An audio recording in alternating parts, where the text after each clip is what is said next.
Apa yang diterima Pak Anies, kabar-kabar ini, biaya kuliah mahal itu untuk kuliah di universitas swasta. Ya enggak.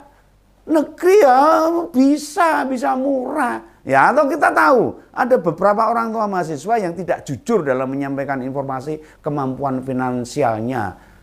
Sugih ngakune kere itu banyak itu.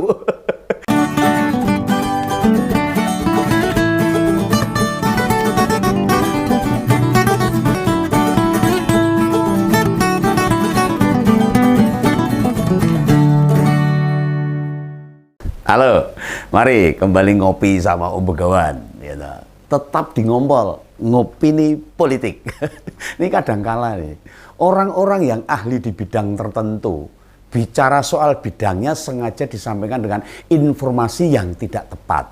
Sok ngawur.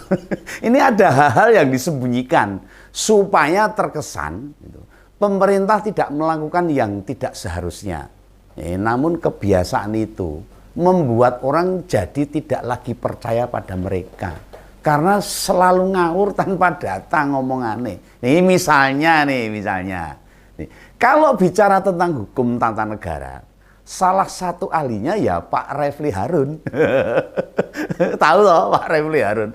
Tetapi begitu sering memberikan analisa asal-asalan, asal jeplak tanpa dasar. Media tak lagi meminta pendapatnya tentang ketatanegaraan, apalagi dibumbui dengan kebencian.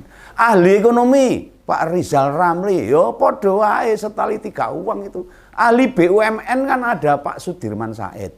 Wah, ahli politik, mbahe politik itu ada Mbah Amin Rais. Dan masih banyak lagi. Nama-nama mereka sekarang jarang kita jumpai. Padahal mereka masih sering berpendapat. Mengapa begitu? Karena rasa kebenciannya jadi ngawur ngomongnya. Pendapatnya jadi enggak tepat dan asal-asalnya. Karena informasi yang disampaikan tidak valid. Lebih sering kurang tinggi akurasinya. Bener atau enggak? Nah, bukan karena mereka tidak tahu, jane ya paham, ngerti jane. Hanya kepentingan politik yang membuat mereka tidak menyampaikan informasi dengan utuh. Lagi-lagi karena kebencian, karena iri dan sebagainya. Nah, gejala yang sama ini juga dialami oleh capres koalisi perubahan Pak Anies meneh. Om Begawan itu ngomongnya Pak Anies itu mesti guyu dewe itu loh. Semua tahu jika Pak Anies itu berlatar belakang atau ahli pendidikan, akademisi, inisiasinya Gerakan Indonesia Mengajar, jabatan rektor Paramadina, Menteri Pendidikan, membuatnya dikenal sebagai orang yang kapabel bicara hal pendidikan. Harusnya. Namun ini sudah beberapa waktu terakhir ini informasi-informasi pendidikan yang dia sampaikan justru menimbulkan pertanyaan tanda tanya besar. Lah sempat dia menyebut kurangnya kesejahteraan guru. Oh kok iso? Oh guru tumpahane mobil kabeh loh itu. Ngawur itu. Itu disampaikan saat di Bandung. Mengkritisi kebijakan PPDB zonasi. Itu juga tidak pas. Juga bicara tentang sistem pendidikan. Dan terakhir, mantan gubernur DKI itu menyebut adanya komersialisasi pendidikan tinggi di perguruan tinggi. Makanya penting ada perubahan di sektor pendidikan katanya. Nah ini bagi Pak Anies, sektor pendidikan jangan dipandang untuk bisnis. Apalagi mahasiswa dianggap sebagai konsumen. Yang perlu dipilah di sini adalah kita bicara perguruan tinggi negeri loh, bukan swasta loh. Baik milik Kemdikbud maupun milik Kemenak. Ya, seperti UIN, IAIN, dan STAIN itu. Sebagai mantan Menteri Pendidikan loh ini. Pak Anies pasti mengikuti berbagai isu soal badan hukum perguruan tinggi negeri.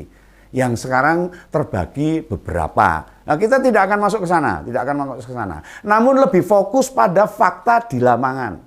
Bagaimana Pak Anies bisa menyebut ada komersialisasi perguruan tinggi, khususnya perguruan tinggi negeri. Ayo kita bahas aja, kita buka. Sekarang ini mahasiswa tidak mampu bisa mengakses banyak beasiswa yang disediakan oleh pemerintah. Nah, sejak tahun pertama kuliah, Ada program bidik misi, ada KIP kuliah, dan beasiswa unggulan. Nah, bagaimana cara dapatnya kalau nggak tahu? Tanya ke guru di sekolah. Oh, mereka paham. Sudah banyak yang tahu itu.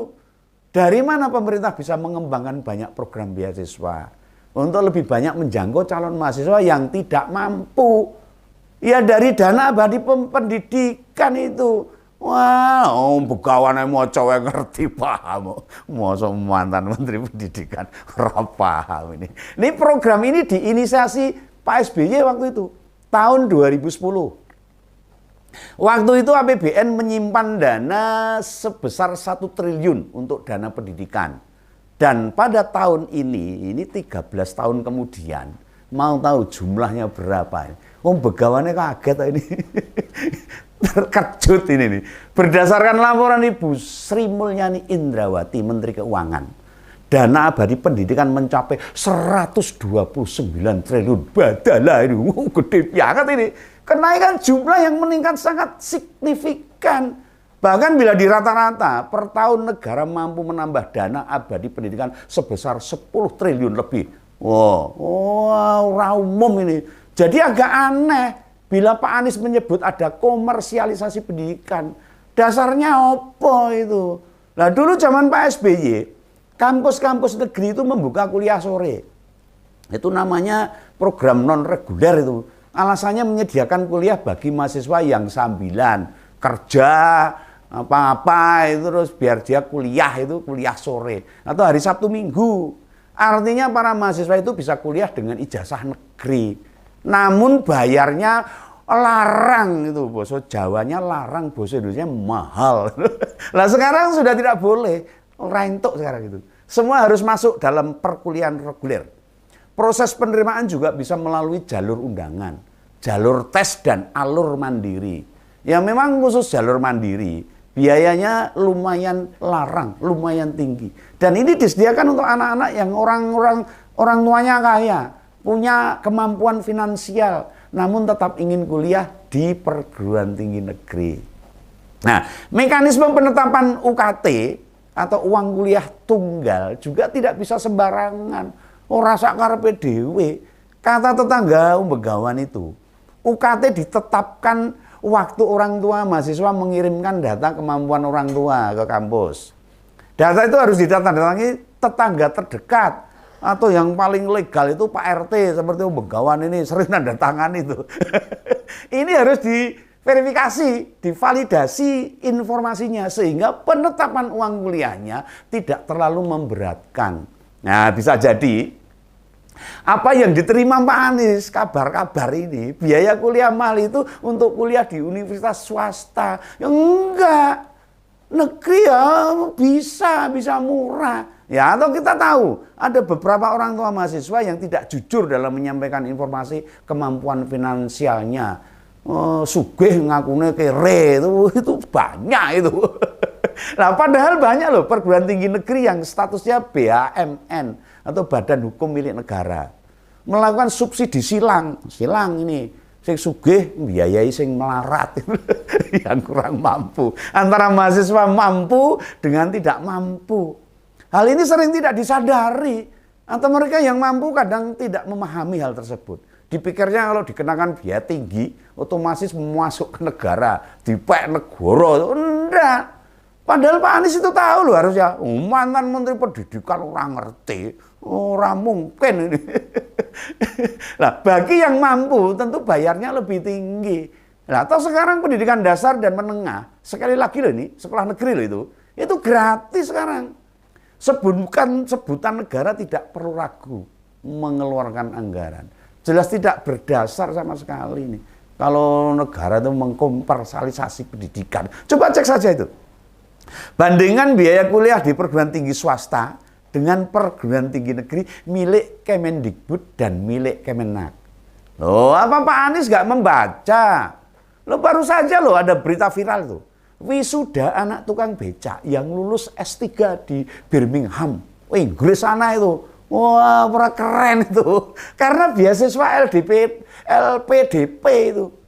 Anak ini di wisuda S1-nya, sarjananya itu di UNES Semarang. Lalu lanjut S2-nya di universitas yang sama, Birmingham, apakah kita mau nutup mata atas peran negara yang begitu besar di sektor pendidikan? Makanya ini Pak Anies ini harus tahu dan paham. Capres warango. Ayolah Pak Anies. Kalau berbicara letakkan semua ini pada tempatnya. Jika teman-teman masih enggak percaya atas informasi yang Begawan sampaikan. Kalau ada tetangga yang kuliah di UIN, tanya saja ini berapa SPP-nya atau UKT-nya. Uang kuliah per semesternya itu berapa?